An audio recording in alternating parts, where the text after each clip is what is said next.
Hey everyone, and welcome back to another Sims 4 speed build. So we are back building a starter. We are in Willow Creek, located on this lot right here. This house ends up being called One Starter Drive.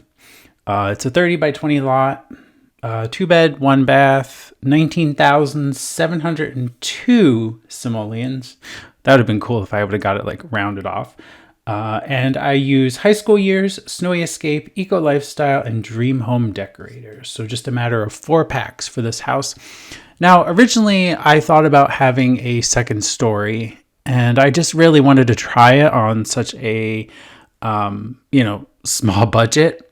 And I, create this whole like little layout with rooms, and I was going to have an open like area like for looking down on the living area, but I end up taking this all out because I looked down at the budget, and I think like once I got everything like all situated how I wanted it here, I only had like 6,000 simoleons to like furnish the house, and it was pretty much still empty, and I would have had to do 3 bedrooms, a kitchen, and 2 bathrooms. So that wasn't happening. So you do kind of watch me create this here, and I wasn't even paying attention to the budget at first. Like I'm just like, oh yeah, we're good. We're still good. We have 10,000 simoleons. We'll be great, you know? Yeah, we weren't great. So basically all I do, or at least in the final version of the house, is I just take the whole second story off of the house, which actually saved quite a bit on the budget of the starter. And it just kept it at a 2 bedroom and 1 bath, which, I think is good. And being right under 20,000 simoleons, right at 19,702, I think that's a pretty good price point. According to my research, Sims start with 20,000 right out of Create a Sim, and there's an additional 2,000 simoleons per sim, like in addition on the household. So I'm thinking this is a good price. I think when I started with my current sim that I have here on the lot, I think she only came with 16 though. So I don't know if that information is entirely accurate, but either way, it's a very affordable house.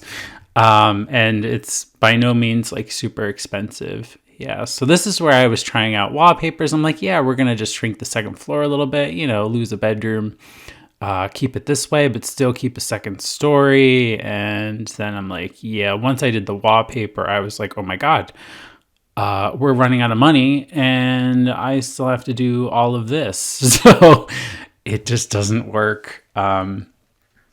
So we do end up changing it all out because it wouldn't work. It really wouldn't work. But anyway, we have only a couple days until the Growing Together expansion pack, which is really great. Today's Saturday, so we have 6 days until release day. That's pretty exciting. And that means there's only 5 days left for my giveaway, where I'm giving away 2 copies of the Growing Together pack. That giveaway is happening on Twitter, so my link for my Twitter is in the video description. So if you want to check that out, follow me on Twitter. Yeah, you can enter the giveaway there. But yeah, there's 5 days left for that. 6 days for the expansion, which is pretty exciting. So yeah, I'm pretty sure we'll get the patch probably. I want to say we're going to get it on Tuesday, the 14th of March. I don't know. I just have this feeling like they're going to release on Tuesday. You give it a day between the expansion, and then we have the expansion pack. Usually they do release it a day or 2 before an expansion, but I don't think it would be like the day before. I think it's usually 2 days before, just in case there's like any kind of show-stopping issues that they can get worked out beforehand. But that's when we will get the new infants or babies life stage and a whole bunch of new objects. So that'll be pretty fun to check out. It'll probably be a very big patch based on all the stuff they've added. So I'm predicting that'll be, a pretty big patch. It'll probably definitely break your mods.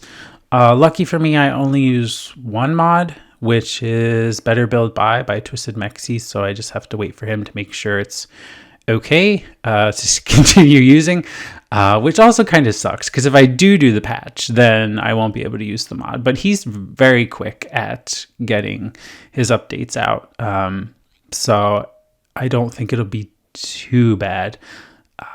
So yeah, as you can see, this is the house shrunken down now. We just have the 2 bedrooms, a bathroom over here, which is accessible to the entire house. It's not like attached to a bedroom or anything. And I did not do a TV in this build. I thought, let's do something different. Let's get rid of the TV, get rid of the tech. There's no computer, there's no TV. It's just a simple house. And I put a fireplace in instead. I figure, hey, if you really need some entertainment, your Sims can go outside or something. Or they could just visit their neighbor's house and watch some TV there, but that'd be pretty cool. Pretty sure they could do that though if they really wanted to. So yeah, we're almost finished with this build. It's a pretty small house. It's an open floor plan. I use a lot of Snowy Escape for this build. I kind of pick that as my main pack for this build. So the windows, I want to say the windows are Snowy Escape, but they actually might be Eco Lifestyle. But the kitchen is like Snowy Escape appliances, which I've actually not used before. Also, you'll notice the debug car. I still cannot find them. Even when I activate all the cheats, I cannot find these cars in the catalog. So I ended up grabbing a room from the gallery and then picking the car I wanted and keeping that behind. And it's not functional. It's purely decorational, but it's a nice touch to have parked in the front of the house as like a starter. It just kind of makes it look like it's lived in, not just having it furnished. But anyway, you can find 1 starter drive on the Sims 4 gallery. My EA ID is TheSimified. That's where all of my creations are. And again, it's a 30 by 20 house, 2 bedroom, 1 bath, and it is under 20,000 simoleons. So it's a great starter for your Sims to move into. Very pretty, I think. I like the mixtures of the grays and the whites and the blues. It just all kind of flows nicely together. Very minimal furnishings, but that's also because of budget. So what can you really do? But anyway, I do hope you enjoyed this speed build. Please do give it a thumbs up. And if you haven't already, please subscribe. And I do thank you for watching, and I will see you in the next video.